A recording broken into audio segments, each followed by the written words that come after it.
Hey guys, well in this video I'm going to be showing you a quick and easy way to paint your numbers and your logos, your name, whatever else you like to paint on your derby cars or race car, and try to do it on the cheap. So if you don't want to have to buy new vinyl stickers and graphics every time you race, stay tuned and we'll show you that right after this.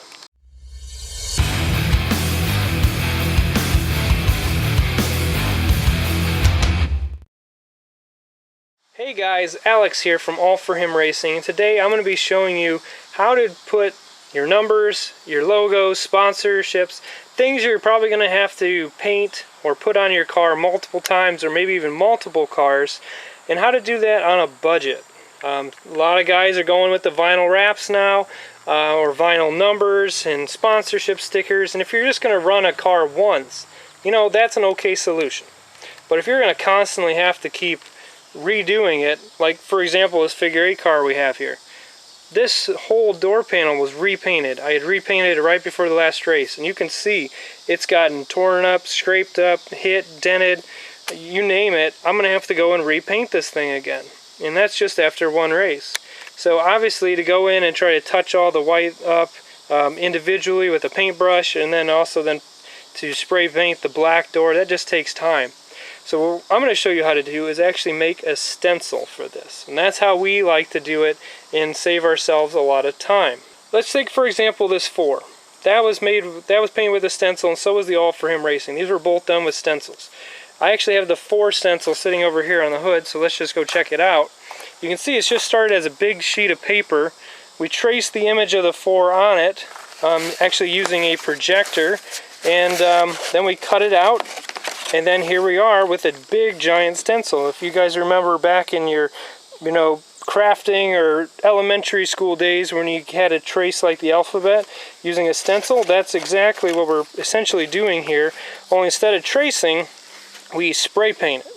So you can see the little circles here where there's no paint, and that's actually places where we will take a magnet and use it to hold this down. So we can put it on the side of a car, put multiple magnets on it, it holds it all down flat, and then all we have to do is just simply take a spray can and just spray the number, and just in the open areas of the stencil, and that gives what you see on the car. It gives what looks like a vinyl graphic or some kind of a nicely hand-painted image, and from a distance it honestly looks about as good as a sticker, especially when it's fresh. And as long as you're using good contrasting colors, like in this case white and black, it's really going to pop and it's going to be good. So what we need to do actually is make a new All For Him Racing stencil.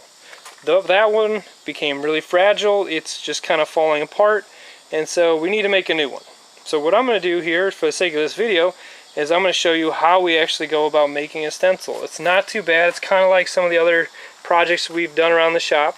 And the best part about it is, yes, you're going to spend some time making the stencil, but think about all the time and money you're going to save once you have it. We spent the time making a nice stencil. We've used that thing a lot of times on a lot of different vehicles, and you just put it in place. And for this case, to touch it all up, I'm just going to place it back on the door, and I can spray over top of it, and it's going to look almost like new. So as I said, we're going to go ahead and make a new All For Him Racing logo stencil. And so to do that, we're going to head inside and out of the outdoors, just because it's a lot easier to do it with the lights dim, and I'll show you how we go about making a stencil. To get the stencil cut out, I took a big sheet of paper up to my office. I then had to move some pictures off the wall, and I went ahead and taped paper up to that wall. Pulled out our projector that we have, and we plugged that into the computer and set it up on the desk, and then projected an image onto the screen. The next step was then to locate the file that we actually wanted to project onto our stencil, the one that we wanted to trace. So we located that and projected it up on the wall. Next, you dim the lights and then grab your favorite writing utensil, whether it be a pencil or a pen, a marker, whatever is your choice, and then simply start to trace the image onto the paper. So you continue to do that until the entire image has been transferred onto the paper, and then you can go ahead and turn on the lights, turn off the projector, and what you're left with is the image itself onto a sheet of paper.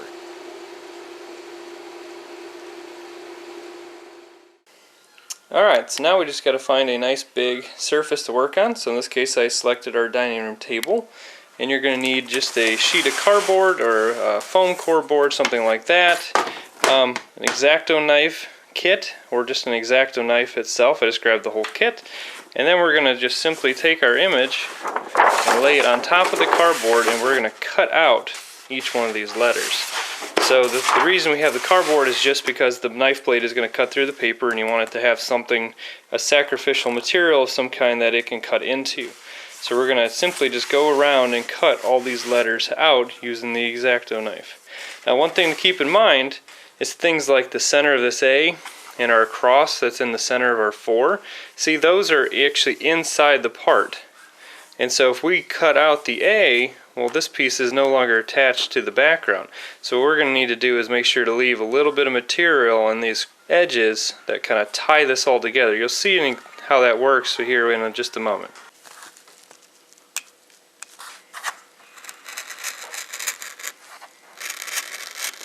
So we've taken the time to very carefully cut out all of the letters. Again, leaving little bands to kind of hold the pieces that are in the middle in place, like the middle of the R, the middle of the A, and the cross that we have in the middle of our 4. So we've carefully cut them all out, and then here we are in the shop with the stencil on the car. So what we're going to be doing now, we're going to be using some magnets to hold this down, and that's the nice thing about it, these cars being steel, is we can just use magnets, some old refrigerator magnets or something heavier that we might have sitting around. Put them around different locations on the stencil, just holds it down nice and flat to the car, and works really well. So these are the kind of things I'm talking about. These are the old clips. I got them in a box at an auction. Didn't want to use them on our fridge because we have a stainless steel fridge and it would just scratch it up. But these are perfect for holding down stencils. Or if you happen to have something else that's magnetic, like this old magnetic key case that we got off one of our old derby cars, it works really well too. So the first thing you got to do here is just figure out where exactly do you want this stencil in the first place. So what we want to do is we kind of want to angle it on the hood here, so that way it's going to be square to the stands when we run this car. So now we've got the stencil in its basic location. We have some magnets down on it. And this is such a big stencil that we're actually going to have to do this in a few phases. Just kind of work our way across, so to speak. We're going to start here and work our way over. I'd suggest you get a piece of cardboard or something here, so that way you can help block off some of these areas that you don't want to have paint on it. So just something like that. And we can go ahead and actually spray. Another thing I would recommend that you do here is also have a pair of rubber gloves on your non-painting hands, so that way you can help hold the stencil in place. Now if this is on a nice flat surface, it makes it a lot easier. This is kind of contoured and weird because of just the nature of the derby hood. But we're just going to go ahead and just start here at the one end and slowly press, make sure the stencil is tight, trying to be as perpendicular with the spray surface as possible, just so that way we don't shoot the paint underneath the stencil and make it all blurry. Now, you know, this isn't going to be perfect, but it'll be a good step in making it look pretty good.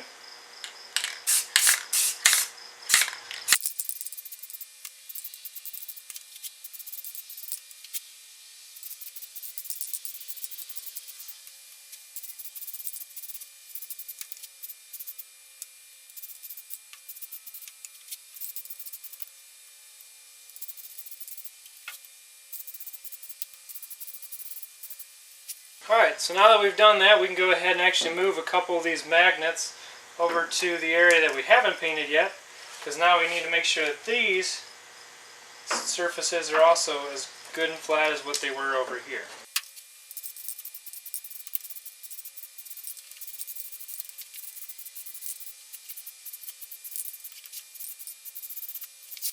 Alright, so now this last little bit of the R unfortunately needs to go onto the fender. So what we're going to do is actually lower this hood back down, trying to be as careful as we can not to let the stencil shift and move on us.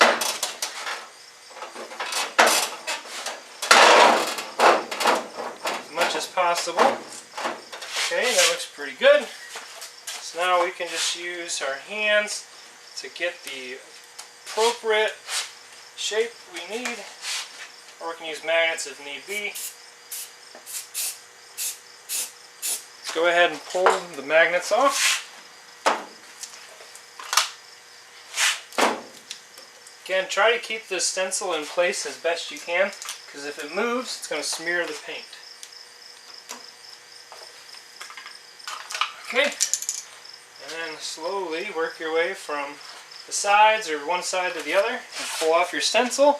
There you go, there's the logo that we used, only spraying with the stencil. Hopefully this was helpful to you guys. That is how we go about making a stencil, so we can paint our logo onto multiple vehicles quickly. And you know, now that we have the stencil here and it's ready to rock, we can go ahead and use this on all kinds of different cars, different colors. It doesn't matter, as long as we just take good care of it, you know, keep it safe and not super bent up. We can go and do this a whole bunch more times. So there you go, guys. Hopefully it was helpful to you, and if it was, give us a thumbs up, subscribe if you aren't already, and until the next video, we'll talk to you later, guys.